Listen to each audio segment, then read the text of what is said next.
ብሔራዊ ጥቅምን ወይም ብሔራዊ ክብርን የሚያስቀድም የዲፕሎማሲ መርህን ነው አሁን የምትከተለው ኢትዮጵያ። ዲፕሎማሲያችን ደግሞ ስትራቴጂካዊ የሆነ ቀጠናዊ ትስስርንም ቅድሚያ ሰጥቶ ይንቀሳቀሳል። ለምሳሌ ጎረቤት ተኮር ስትራቴጂን ኢትዮጵያ ትከተላለች።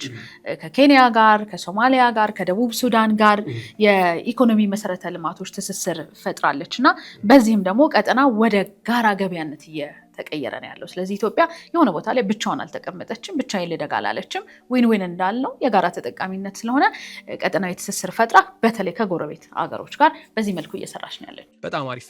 ይሄ ብቻ አይደለም፣ በኃይል አቅርቦቱ ብቻ አይደለም። ከዚህ የምስራቅ አፍሪካ ቀጠና ላይ እያደረገችው ያለችው የኢኮኖሚ ትስስር ይሄ የኢንዱስትሪ ዞኖችንም ኢንዱስትሪያዊ መነቃቃትንም የሚያሳድግ ያንን ደግሞ የሚጋብዝ አይነት የዲፕሎማሲ ስራ እየሰራች ትገኛለች።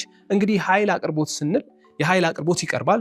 ቀጣይ ደግሞ ምን ይመጣል? የተለያዩ ኢንዱስትሪዎች እንዲስፋፉ የኢንዱስትሪ መነቃቃት አዲስ አብዮት እንዲፈጠር ይደረጋል እና ኢትዮጵያ በምስራቅ አፍሪካ ቀጠና ላይ የምታደርገው በተለይ ይሄ የኃይል ስራ በኃይል አቅርቦት የምትሰራው ስራ በቀጠናው ላይ ያለውን ይሄ አዲስ የኢንዱስትሪ አብዮትም ያነቃቃ በዛ ደግሞ ትልልቅ ስኬቶችንም ያስመዘገበ ሆኗል።